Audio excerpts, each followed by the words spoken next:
Greetings, dear listeners. Today, we bring you a captivating tale titled, The Midlife Blossom.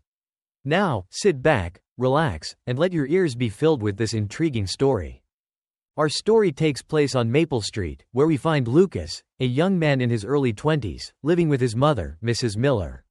Lucas also has an older sister, Ashley, who's already married with a toddler, and a younger sister, Sophia, who's currently a freshman at a prestigious university in Boston.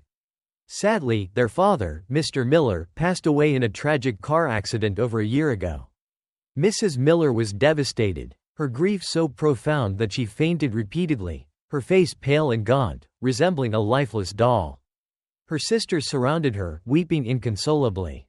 The funeral and burial rites lasted for 3 days, and it took Mrs. Miller almost a month to regain a semblance of composure, slowly adjusting to life without her beloved husband. It was then that Lucas finally saw a genuine smile grace his mother's lips, replacing the sorrow that had clouded her features since his father's untimely passing.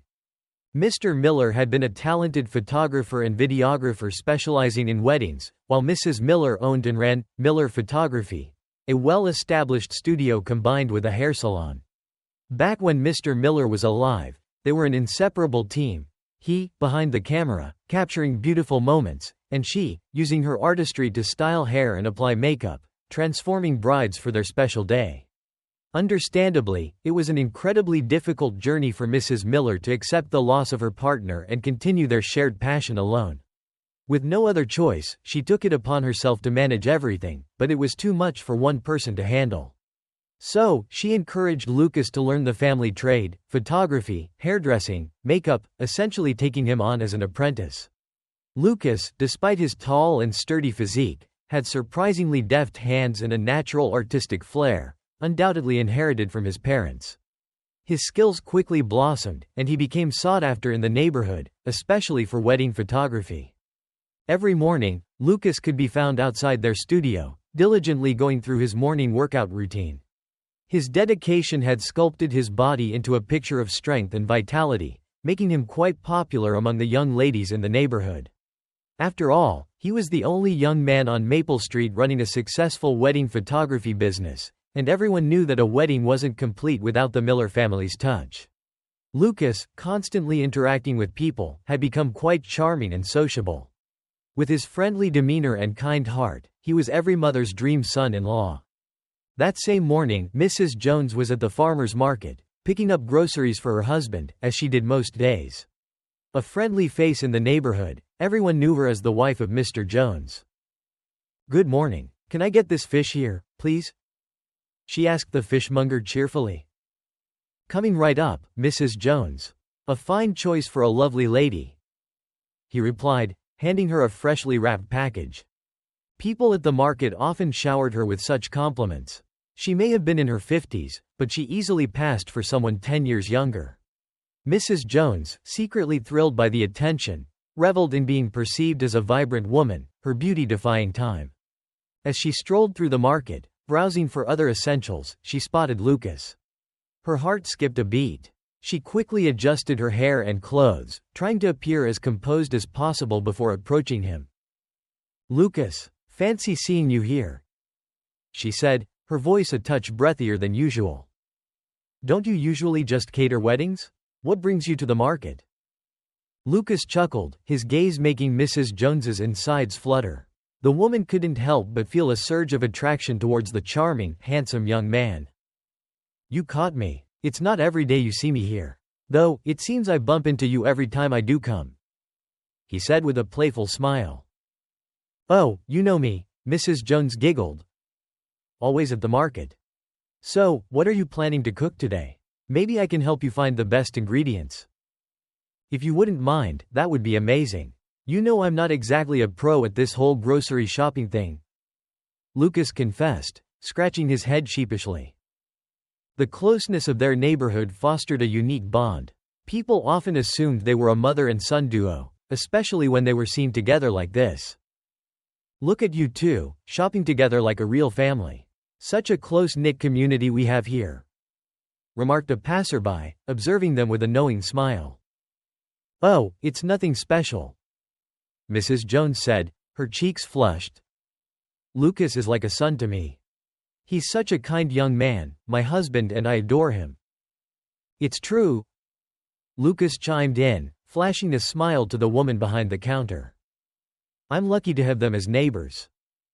After a bit more chatter, they parted ways.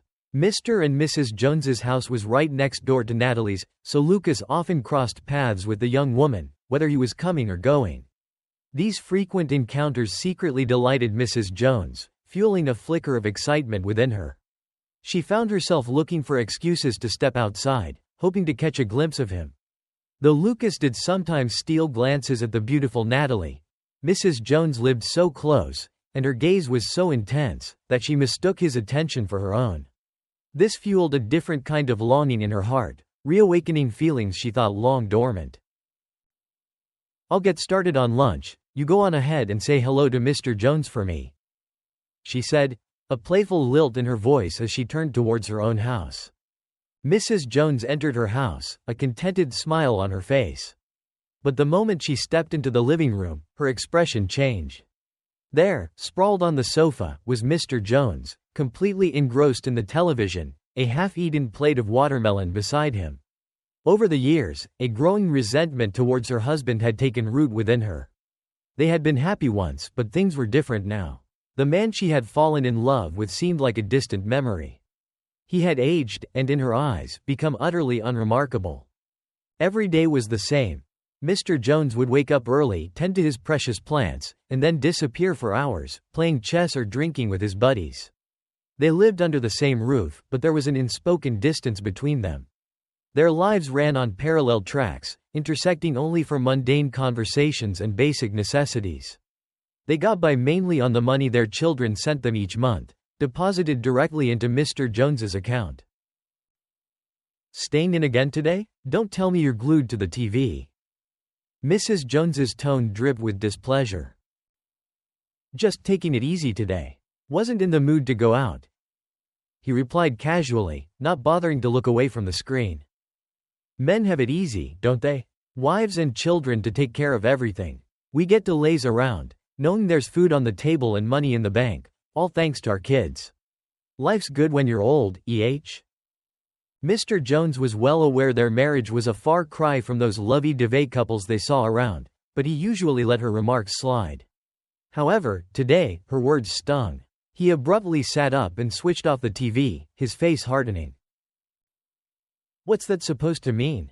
Are you saying I'm useless? Good for nothing? Well, look at you, Mrs. Jones retorted, tossing the bag of vegetables onto the table. Sitting around all day. What do you even do? I don't see you out there hustling like I have to. What about you then? He shot back, his voice rising in anger. You think you're so much better? All that money you throw around is from our son. This house, everything we have, we built this together when we were young and struggling. Seeing his anger flare, Mrs. Jones marched towards the living room, her frustration reaching its peak. Oh, so now it's our money, our house? We're not those naive youngsters anymore. Look at us. We're old. Take a good look in the mirror. I may be over 50, but I can still turn heads. I get compliments everywhere I go. People tell me I look young, vibrant, beautiful. And you? She gestured towards him dismissively. You look every year of your age, and then some. You can't even. She stopped abruptly, but the implication hung heavy in the air. Mr. Jones flinched, his anger replaced by a cold silence. He had aged, it was true. And his vitality wasn't what it used to be. But did she have to rub it in like that? It's true, I'm not the young buck I used to be, he said quietly, his voice heavy with resignation.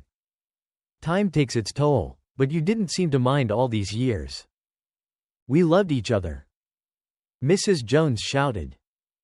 That's why I married you. But things change. You're not that man anymore. She stepped closer, her voice low and dangerous. Look at me, I said. I'm still desirable, still attractive. I could have any man I want. But you? What do you have to offer?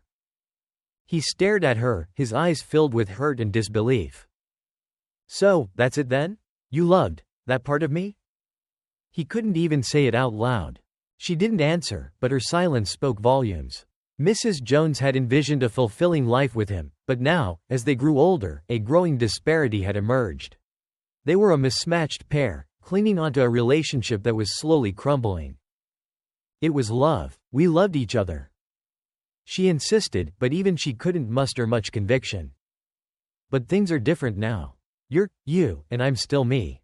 Don't act like you don't notice how I look at those young men on my phone, or how close I get to Lucas. I'm still your wife. Don't I have the right to be a little jealous? Mr. Jones was livid now. He had known about her wandering eye, her fascination with younger men online, her flirtatious behavior with Lucas, but to hear her admit it so blatantly enraged him. So, that's what this is about? He thundered, his face red with fury. You're comparing me to them? After all these years? He swept his arm across the coffee table, sending a glass of water crashing to the floor, shards of glass scattering like fallen tears. They were both too old for this, their pride and insecurities driving a wedge between them. Their relationship had reached a point of no return, held together merely by appearances. Fine, do whatever you want, he yelled, grabbing his jacket and storming out of the house. If you want a divorce, go ahead. Who cares what people say?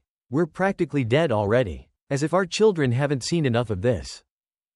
Mr. Jones couldn't stand it anymore. His pride was wounded, his insecurities laid bare, especially by the woman he had shared his life with for almost 30 years.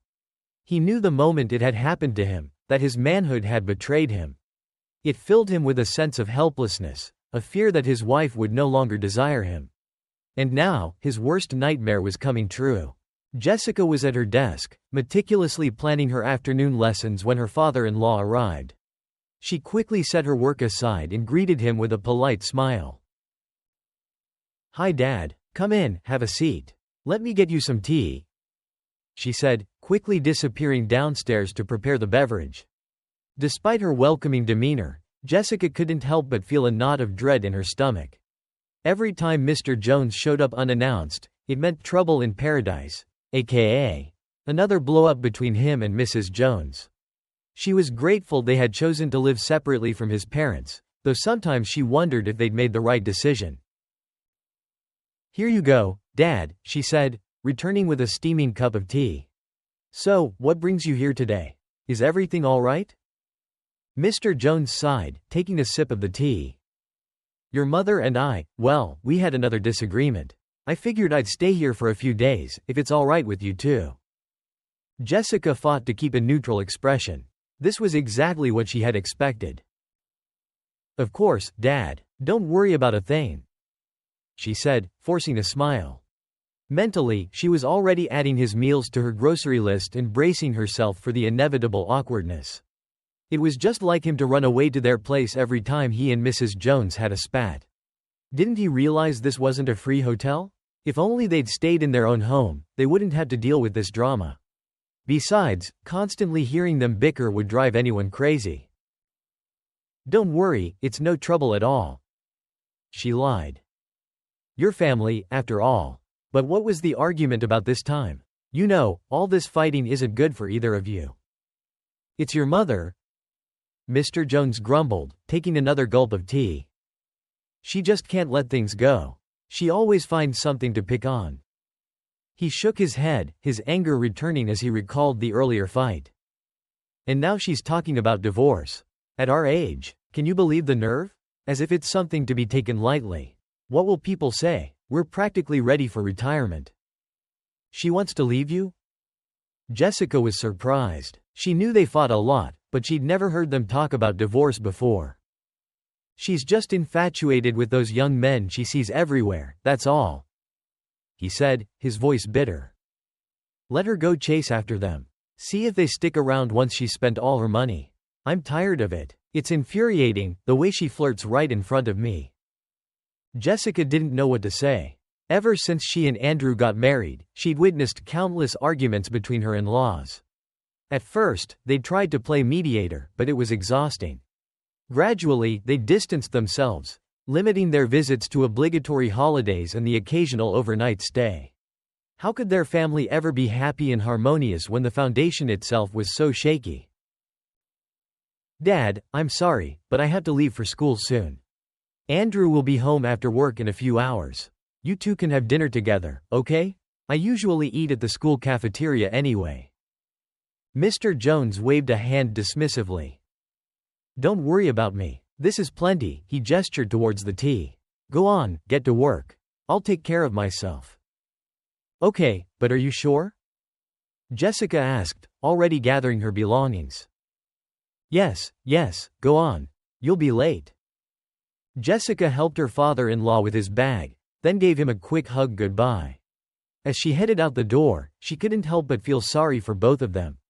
Once Jessica was gone, Mr. Jones wandered around the house for a bit, feeling lost and out of place.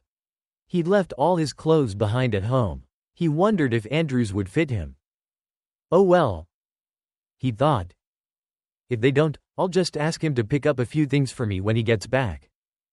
Feeling restless and alone, he decided to go for a walk and chat with the neighbors. Even though this was Andrew's neighborhood, everyone knew Mr. Jones. He was a regular fixture here, thanks to his frequent visits whenever he and his wife had a fight. Mr. Jones seemed to show up every other week, always with a fresh story about his latest marital spat. Well, look who's here. Come on in, have a seat, boomed Mr. Thompson, waving him over to the porch swing. Haven't seen you in almost a month. Your garden's looking mighty impressive, by the way. You've got a real green thumb, even more than me. Mr. Thompson chuckled, clapping a hand on his friend's shoulder. It's an addiction, I tell ya. Mr. Jones said with a wry smile. Like those young folks with their fancy cars and clothes. Us old geezers, we get our kicks from growing things. So, what brings you back to your son's place? Let me guess, another disagreement? You know it. Mr. Jones sighed, sinking into the swing. It's exhausting, living like this. We can't even stand to be in the same room anymore. A few days of peace, that's all I ask for. Then it's back to the same old bickering. Mr. Thompson nodded sympathetically. He was one of the few people who knew the real reason behind the constant arguments between Mr. and Mrs. Jones. They were in the same boat, in a way, but their experiences couldn't have been more different. While Mr. Jones constantly felt nagged and criticized, Mr. Thompson enjoyed a peaceful and loving marriage. Where's Mrs. Thompson today? Mr. Jones asked. Oh, our youngest surprised us with a trip to the Bahamas. Mr. Thompson beamed, his face lighting up. I was supposed to go too, but someone's got to watch over the house and the plants, right? He chuckled.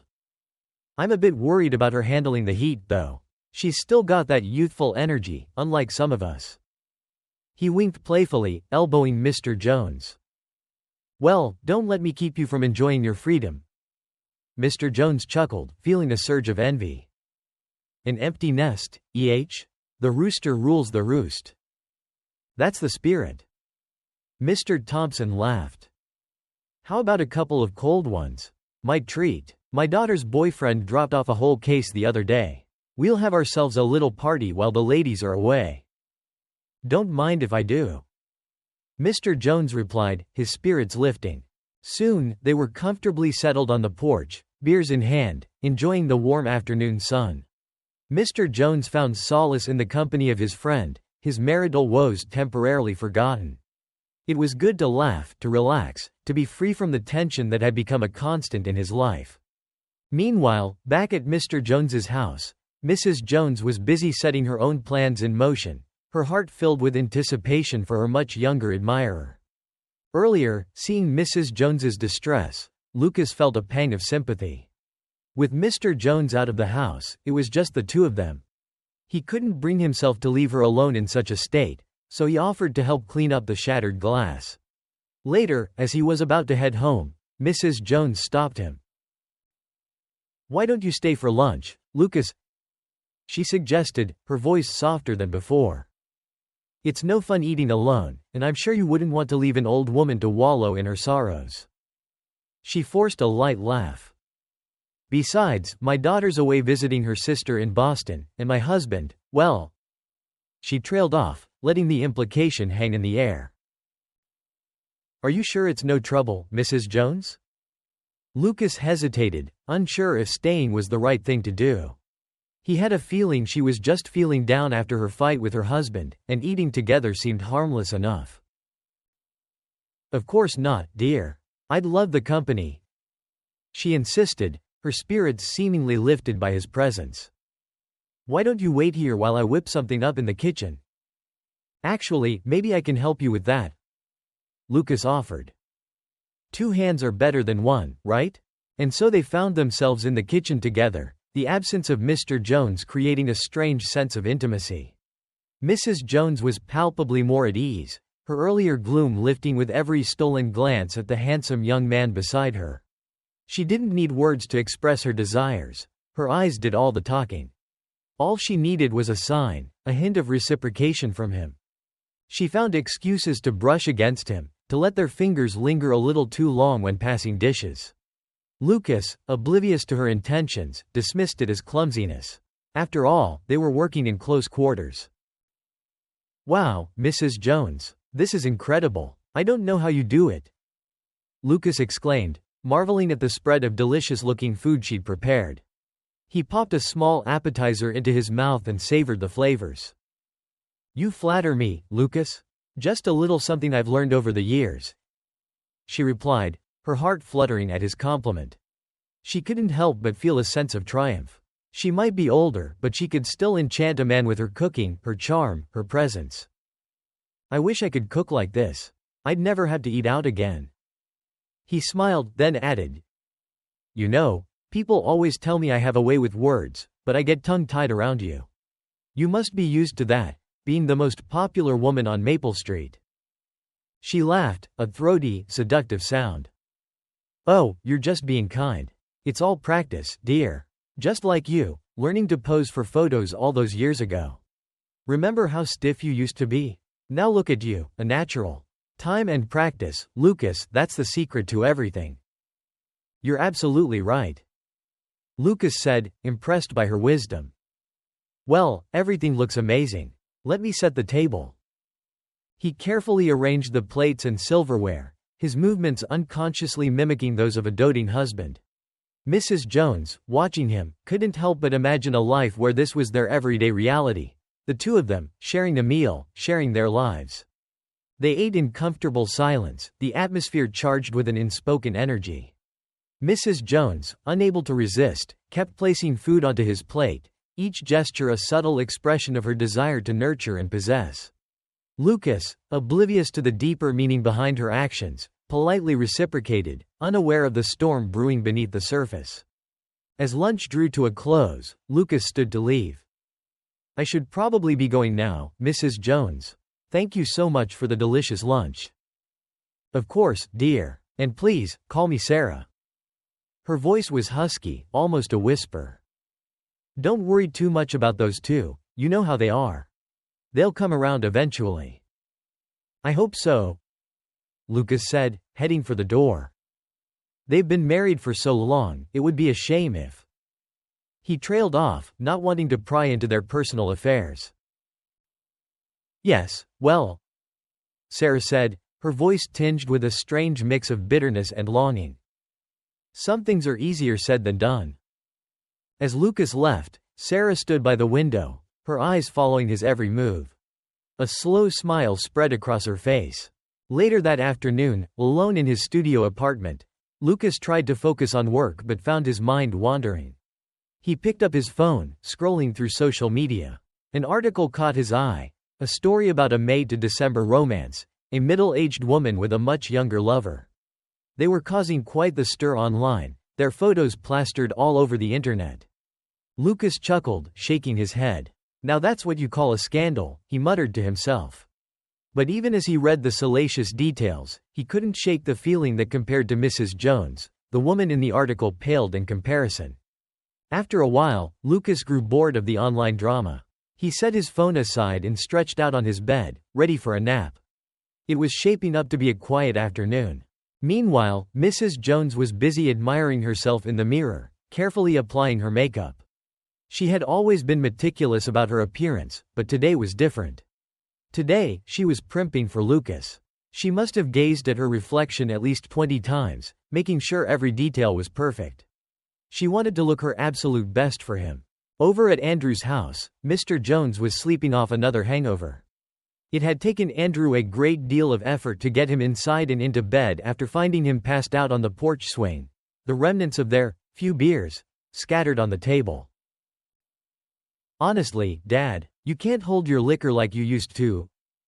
Andrew sighed, placing a steaming bowl of porridge and a glass of water on the nightstand. "2 guys, and you managed to polish off almost an entire case of beer? Give it a rest, will you?" Mr. Jones groaned, slowly opening his eyes. "What time is it?" he mumbled, his head pounding.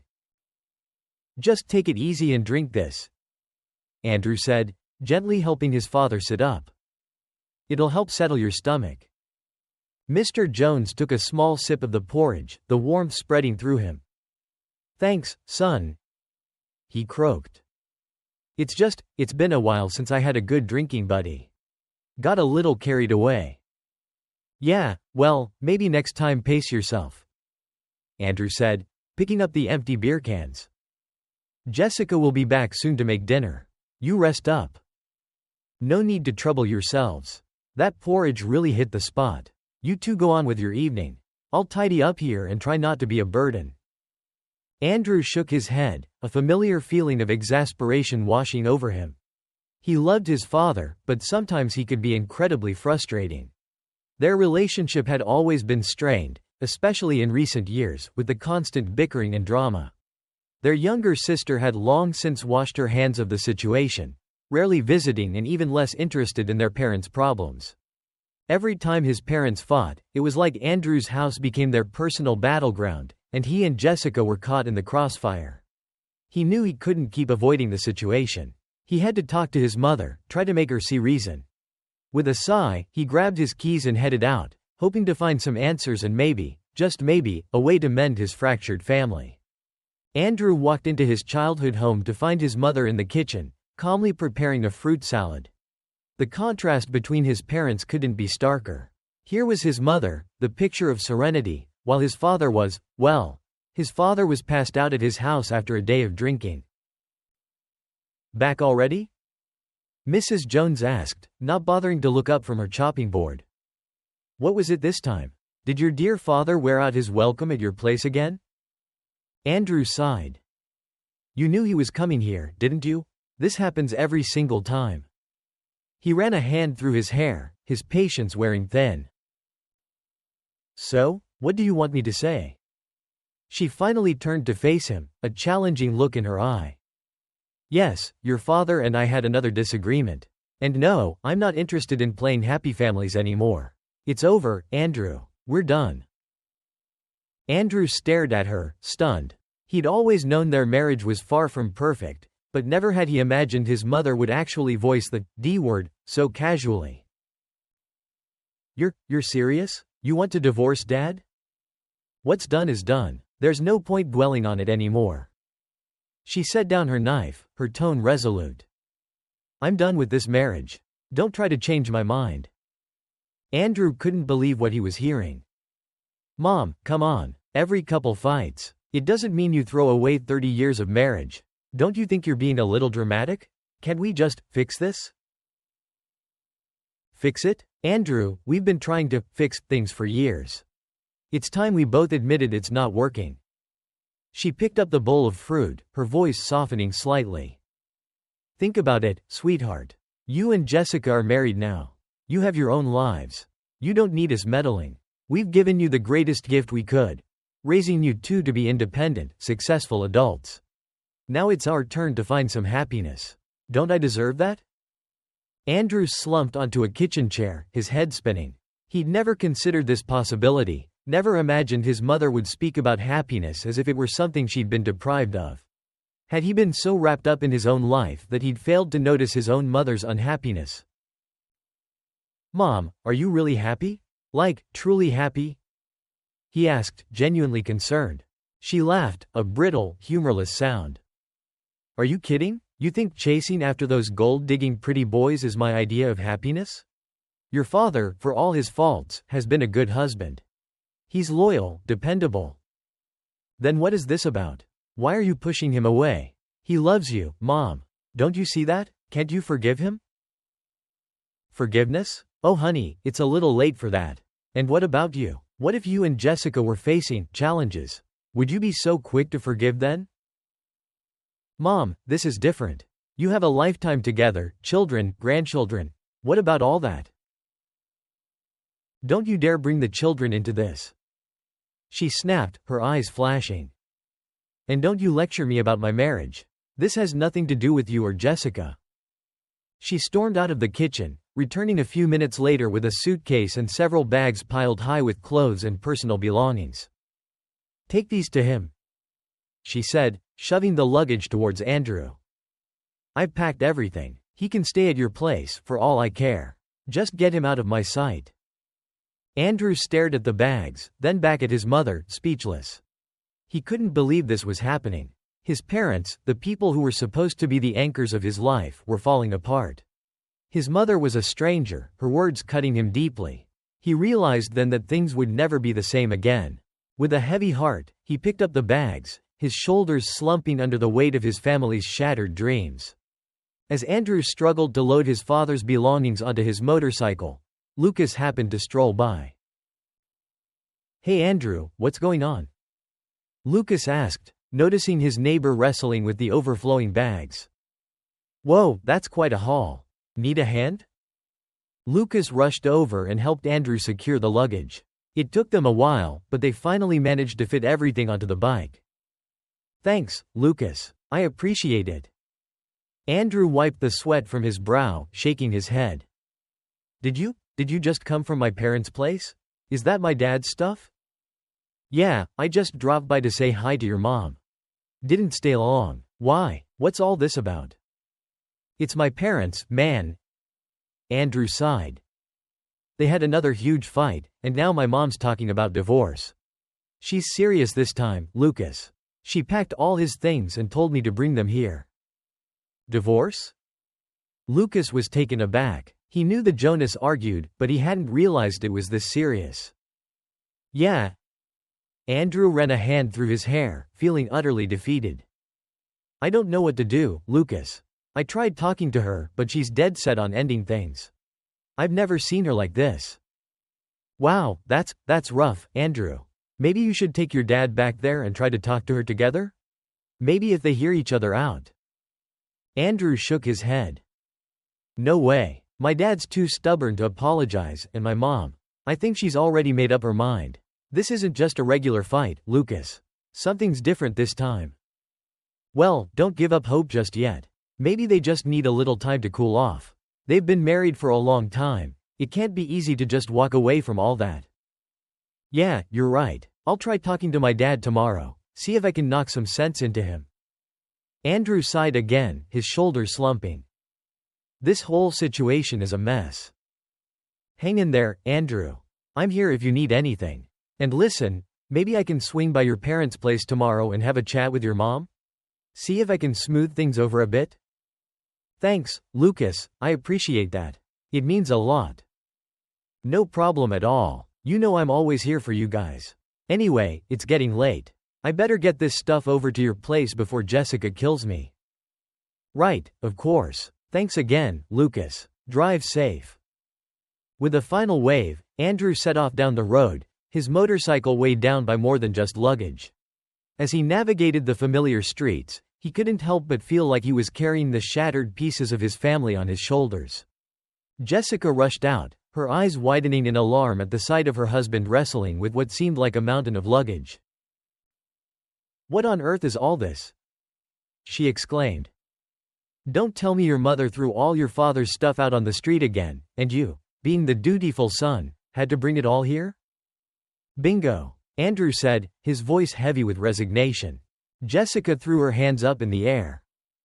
Oh, for crying out loud. I swear, every time those two have a disagreement, it's like a bomb goes off, and we're the ones left picking up the pieces. She glared at her husband, her frustration evident. Don't we have enough on our plates without adding a grumpy old man to the mix? How are we supposed to live like this? Having him underfoot 24/7, interfering with our lives? I know, believe me, I get it," Andrew said, trying to placate his wife. "But what was I supposed to do? Leave him stranded at the curb?" "Well, you can't possibly think he's staying here long-term, can you?" she demanded. "Our home is not some halfway house for your parents' marital spats." "Of course not, honey. It's just for a few days, until things calm down. We'll figure something out, I promise." He tried to sound reassuring, but even he wasn't convinced. "A few days?" Jessica scoffed. "You're being way too optimistic. This is your father we're talking about. He's got a knack for turning a few days into weeks, months even. And I, for one, refuse to live in a war zone." She stormed off towards the stairs, muttering under her breath about the unfairness of it all. Just as she reached the landing, she practically collided with Mr. Jones.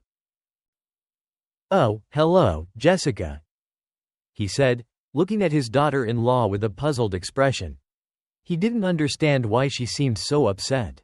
He shifted uncomfortably, his arms full of bags.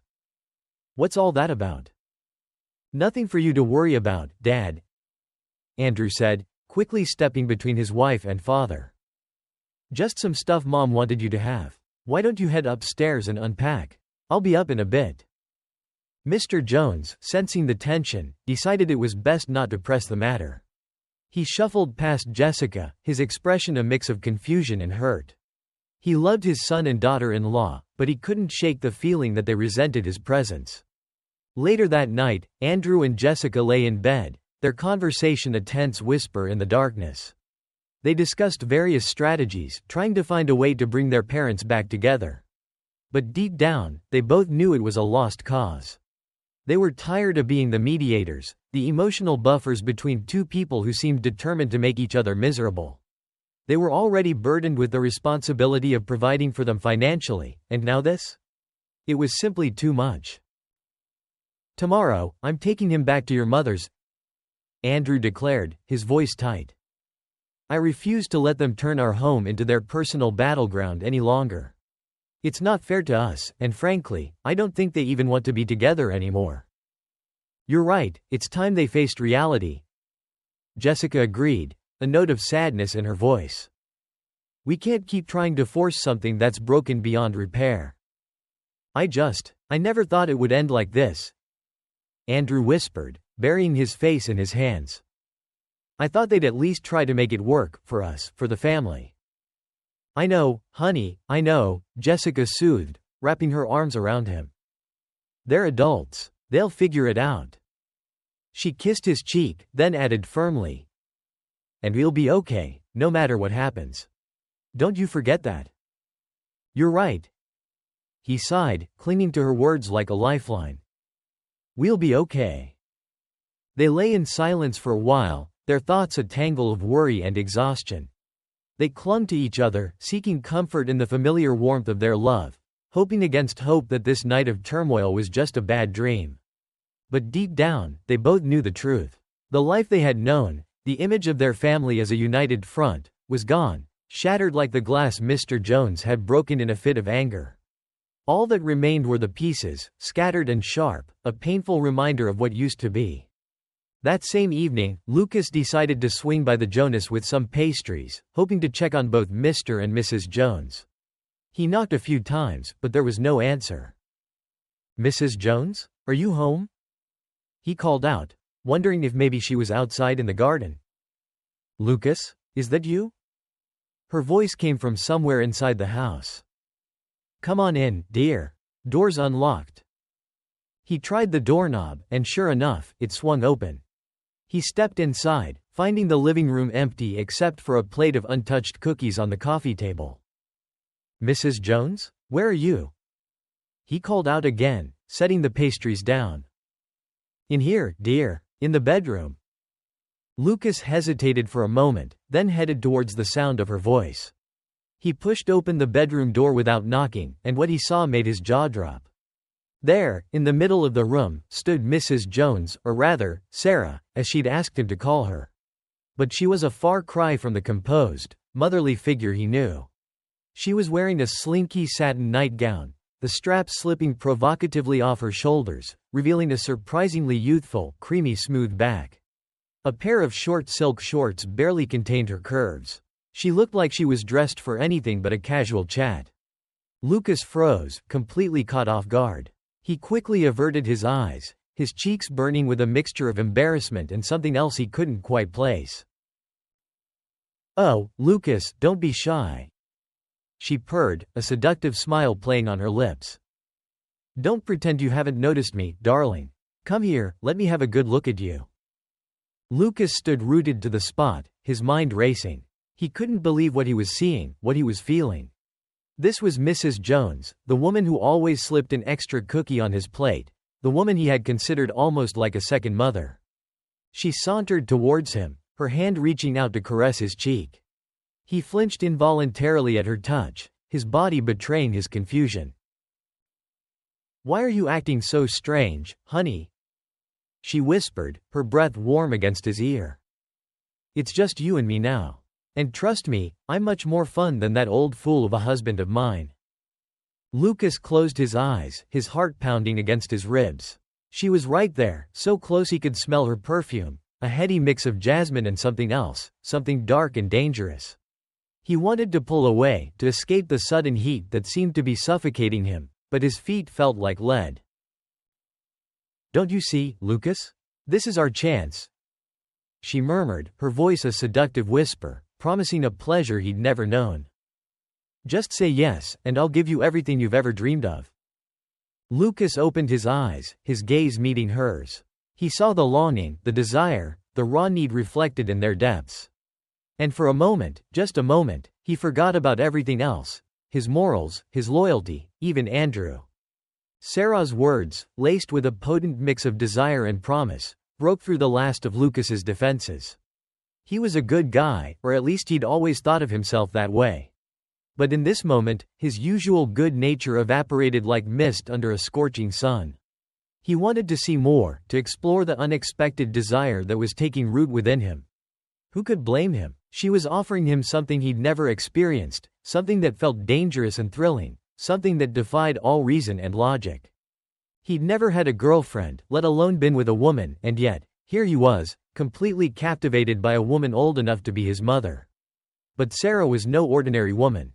There was a magnetism about her, a smoldering sensuality that belied her age. It was intoxicating, addictive. He couldn't resist the urge any longer. His gaze swept over her, drinking in every detail of her exposed skin, the curve of her hip, the way her lips parted slightly as if inviting his touch. She was stunning, more beautiful than he could have imagined. You're incredible," he stammered, his voice hoarse with desire. I never." He couldn't even finish his sentence, his thoughts scattered like leaves in a whirlwind.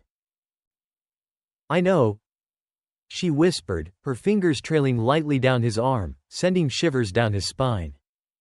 "And it's only going to get better, darling. Trust me, you won't be disappointed."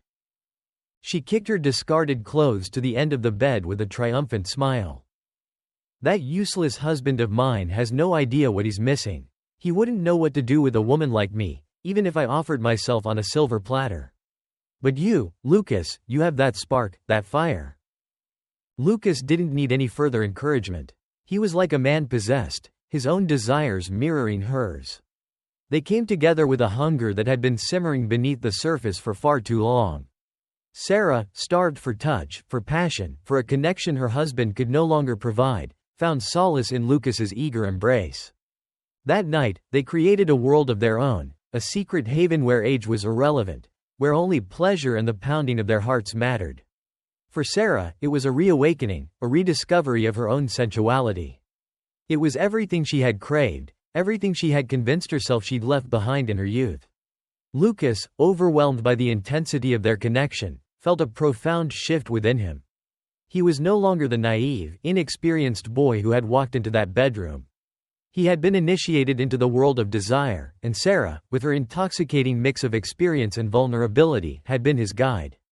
The next morning, they lay tangled in each other's arms, the afterglow of their night together a palpable warmth between them. Sarah, nestled contentedly against Lucas's chest, felt a sense of peace she hadn't realized she was missing. We should try to act normal, she murmured, her voice husky with sleep. Wouldn't want the neighbors gossiping, would we? Go back to your place, and I'll deal with Mr. Jones. But what about? Lucas started to protest, his fingers instinctively reaching for her hair. She silenced him with a kiss. Don't worry, darling, I have a plan. She looked up at him, a mischievous glint in her eye. And from now on, no more, Mrs. Jones. Call me Sarah. What about Mr. Jones? Lucas asked, his voice laced with a touch of apprehension. What are you going to do about him? That old fool? He's useless. I should just kick him out, send him packing back to Andrews. It would serve him right.